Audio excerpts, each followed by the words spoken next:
बिहार में बहार है, नीतीश कुमार है। हाँ, बिहार में बहार नहीं है सर, बिहार में बाढ़ है, बाढ़। अरे बाप रे, अब तो आप बोलिएगा कि आपको तो बाढ़ दिख ही नहीं रहा है, हम तो बदनाम कर रहे हैं, हम तो इसका चमचा है, उसका चमचा है ना, क्या तो बाढ़ तो आपको दिख नहीं रहा है। अरे मरते, कहां से दिखेगा आपको बाढ़? आपको बाढ़ कहां से दिखेगा?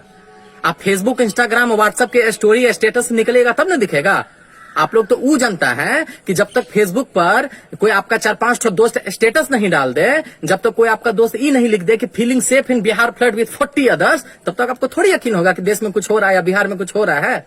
हम लोग से पूछिए, हमारा घर सहरसा है, कोसी क्षेत्र इसको कहा जाता है, और हम लोग बाढ़ का जो दंश है ना सर, आज से नहीं सर, कई सालों से झेल रहे हैं सर।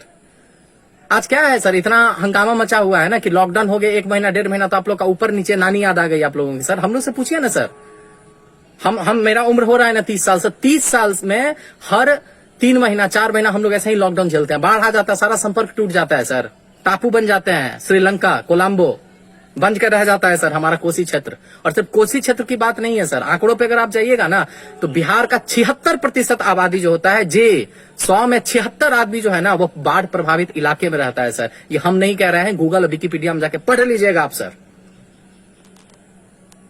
और एक छोटा सा अगर आप देखिएगा एवरेज अगर आप निकालिएगा तो 1980 से लेके 2020 तक जो बाढ़ आया है ना, उसमें हर साल 300 लोगों की मौत हुई है जी, हर साल 300 लोगों की मौत हुई है। सबसे भयानक बाढ़ कब आया था? 1987 में आया था कि 1400 लोग मर गए थे सर। एक आदमी आपके परिवार में मर जाता है ना सर, कोई गांव समाज में मर जाता है ना, किसी का मर्डर हो जाता है ना सर, तो कितना हंगामा मच जाता है, कितना दर्द होता है सर। समझिए 1400 परिवार मर गया था सर 1987 में सर।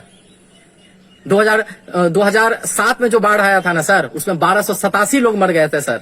और अभी रिसेंटली सर जो 2017 आया था ना, उसमें 600 के आसपास लोग मरे हैं सर। और एवरेज अगर निकालिएगा तो हर साल बिहार में बाढ़ से 300 लोग मर रहा है सर। कोई सुध लेने वाला नहीं है उनका, कोई उन पर बात करने वाला नहीं है सर, कोई एक ट्वीट लिखने वाला तक नहीं है।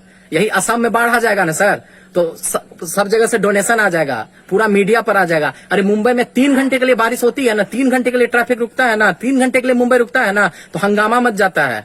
हमारे बिहार का क्या है सर? हाँ, जिस बिहार में 100 में से 76 आदमी सर बाढ़ प्रभावित इलाके में रहता है, वहां की ये स्थिति है। आप जब सर एसी चैम्बर में बैठ के ना सर बिहार के बाढ़ पे ट्वीट कर रहे होते हैं ना, या सोच के ओ कह रहे होते हैं ना सर, तो हम लोग यहाँ पे झेल रहे होते हैं उसको सर। 2017 का सिर्फ अगर आंकड़ा आप देखिएगा ना तो 2 करोड़, और अगर प्रिसाइसली बात कीजिएगा तो 1 करोड़ 71 लाख लोग प्रभावित हुआ था बिहार में। 8.5 लाख एकड़ की फसल बर्बाद हो गई थी। एनएच टूट गया, स्टेट हाईवे टूट गया, जिसकी वजह से 1000 करोड़ रुपए की, मतलब कि यहाँ का जो बिहार का जो 1000 करोड़ रुपए का यहाँ पे बर्बादी हुआ सर बिहार में। कौन उसका जिम्मेदार है? कौन देखने वाला है? क्या एक बार होता है? नहीं, हर साल होता है और आगे भी होगा। और उसके लिए जिम्मेदार हम हैं, क्या है कि हम सरकार से सवाल नहीं उठाए, हम अपने प्रधानमंत्री से सवाल नहीं उठाए। आज नेपाल एक आदमी को मार दिया तो इतना आप लोग को हाय तोबा मचा के रखे हुए हैं। ये सारा का जो जिम्मेदार है, कौन जिम्मेदार है? कौन मार रहा है इतना आदमी को? कौन बाढ़ का जिम्मेदार है? नेपाल है। 1974 में तटबंध एक बन गया, कोसी नदी के ऊपर बन गया, और उसके बाद जब तब मन होता है नेपाल को फाटक खोल देता है। 52-56 जितना भी फाटक है खोल दिया, उसके बाद सारा पानी हम लोग में छोड़ दिया, मरते रहो। एक बार भी हुआ सरकार को कि सरकार जाकर वहां पे दबाव दबा सके, कहने को विश्व शक्ति है, महाशक्ति है, विकसित देश है, ये देश है, वो देश है, फॉरेन में इतना सारा दबदबा है भारत का। क्या आप दबदबा दिखा रहे हैं जी? खाली हवाबाजी करने के लिए दबदबा है आपका? दिखाइए दबदबा, दिखाइए दबदबा। पूछिए नेपाल से, नेपाल ऐसा काहे करता है? और अभी बाढ़ नहीं आया, हो सकता है 2 महीना के बाद, या वीडियो आप जब देख रहे हो बिहार फिर से बाढ़ में डूब चुका होगा, तब सवाल पूछेंगे आपसे हम। उपाय नहीं है इसका। जिसको अगर नहीं पता है और जो सरकार का जो चाटते हैं, उनसे मेरा यही सवाल है कि भाई बंगाल में भी तो आता था, रुड़की में आता था। जब 1900 के आसपास 1900 में रुड़की जो है, वहां पे गंगा नदी की वजह से बाढ़ आती थी, तो वहां पे क्या किया गया? वहां पे एक कनाल बनाया गया, यानी कि नहर बनाया गया। उस नहर का नाम है रुड़की आगरा नहर। तो आगरा में सुखाड़ होता था, रुड़की में बाढ़ आता था, तो एक कनाल बना दिया गया। तो यहाँ पे जितना पानी जमा होता था उसको सीधा आगरा दे दिया गया। आगरा भी खुश, रुड़की भी डूबना बंद हो गया, सही चीज हो गया। दूसरा एग्जांपल है दामोदर वैली प्रोजेक्ट जो है। दामोदर नदी की वजह से हर साल तबाही वहां पे होती थी। तो उस समय के जो प्रधानमंत्री थे नेहरू जी, वो क्या किए कि यूएस तक की बात चला गया।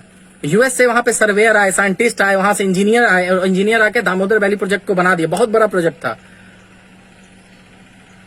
इसी तरह अगर सरकार चाहती तो कोसी नदी के ऊपर जो है, कोसी नदी से रिलेटेड जो उसका क्षेत्र है, वहां पे अगर 100 के आसपास भी नहर अगर बन गया होता ना, अगर थोड़ा थोड़ा दूर पे अगर 100 नहर भी बन गया होता, जी 100, ओनली 100 अगर बन गया होता ना, तो ये समस्या बहुत पहले खत्म हो चुकी होती। लेकिन नहीं है ना, हम तो सवाल ही नहीं करेंगे, हम तो सरकार से सवाल ही नहीं करेंगे ना। वो तो हमको जाति बोलेगा कि तुम जादव हो, भूमियार है, दलित है, ब्राह्मण है ही है, हऊ कर दिया, बस हम लोग खुश हो गए। हमको तो वोट उसी चीज पे देना है।